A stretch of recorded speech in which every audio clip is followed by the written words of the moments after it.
The phrase, what happens in this house stays in this house, is ingrained in so many areas of our lives. Yet, no one really addresses the heaviness of that phrase.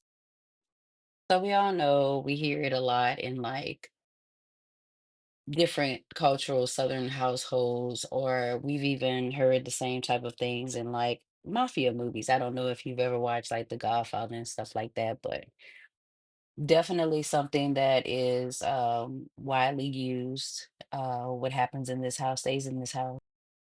Yet that phrase is very oppressive. It is mostly used to cover up something to avoid some type of judgment by anyone outside of the home, where or outside of the establishment, where it could be judged as something that's negative. So it's used as a way of protecting the practices that are happening within the unit that's being spoken about.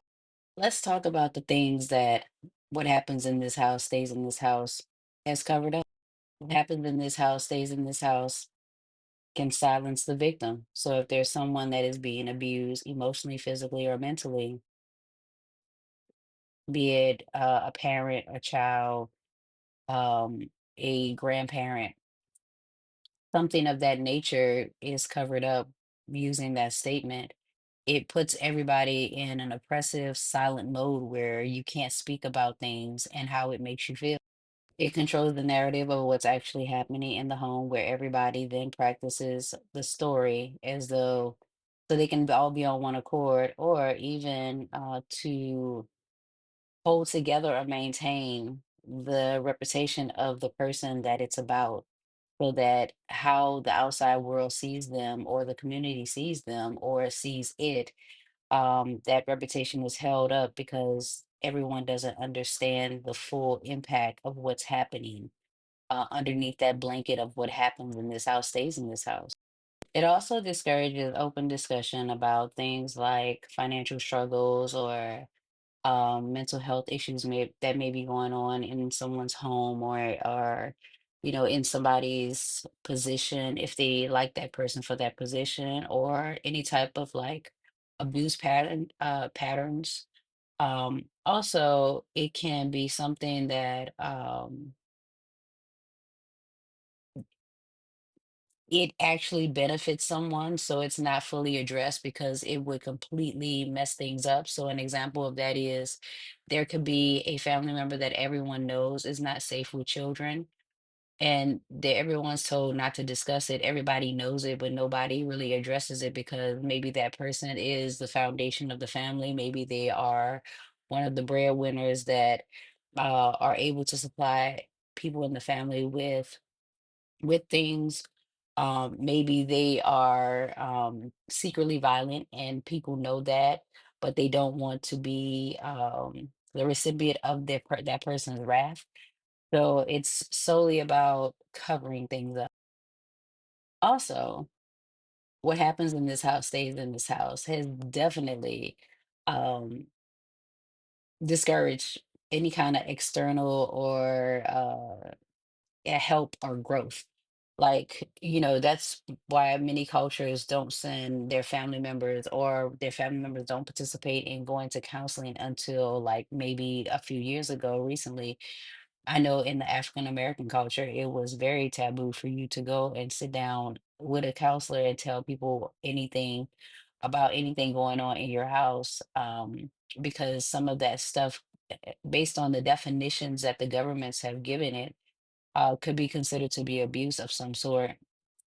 Also, within schools, many times the school will pretend to be the friend to get information, and then the next thing you know, the children are in foster homes that treat them like 10 times worse than they were being treated when they were in their own homes, instead of finding family members that could take care of them, that were willing to represent them and stand for them.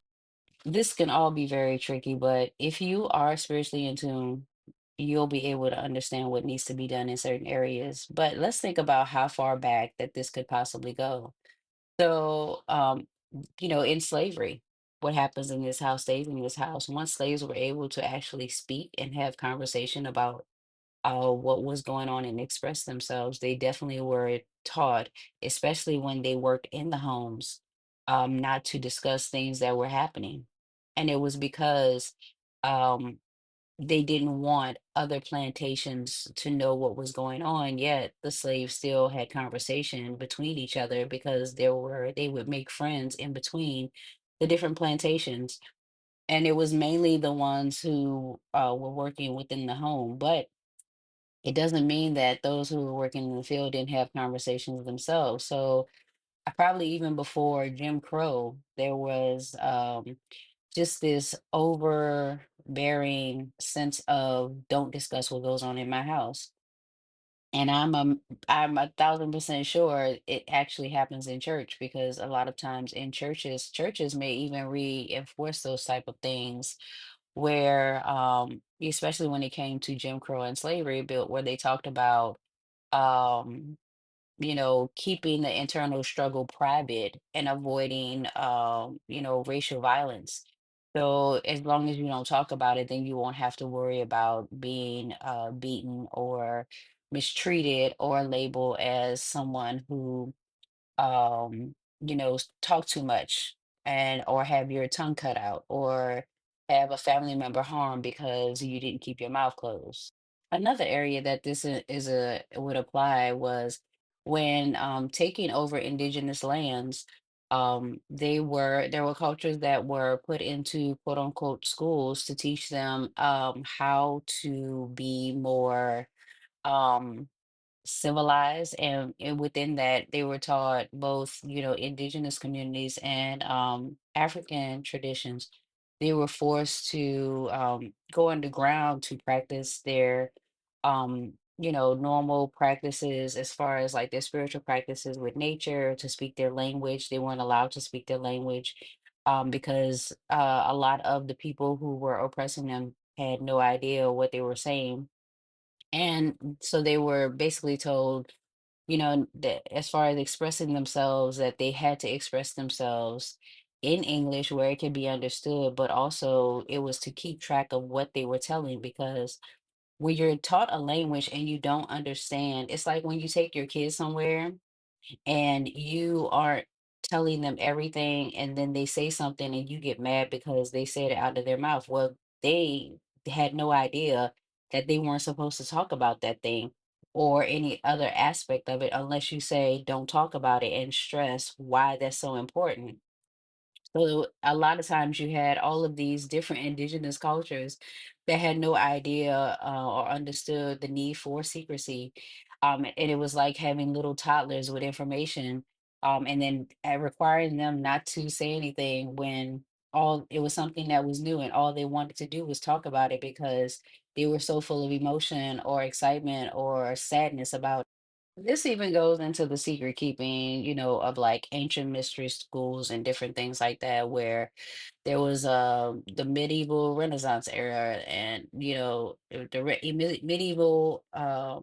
era and the medieval Renaissance era, where it was a secret way of expressing new norms that wanted to be in place. I know that in art was very expressive and became very political during the Renaissance era, really like setting the tone for what art was going to be. In our in many of our art galleries nowadays, you see the same type of paintings, and many of these pieces of art are the same pieces that we've always looked at for like tens 20 10 20 30 40 50 years. I've been looking at the same paintings at the same museums. They'll transition them out, but it'll be the same type of art, and it's almost a form of conditioning, making a statement, reinforcing different practices and different agendas. Even with the mass media, social media and different media controls, it just speaks to what happens in this house stays in this house and controls the narrative that we'll know. There's things like police, the blue wall of silence, and different secrets within law enforcement that we have no idea about. So I hope this information helps someone.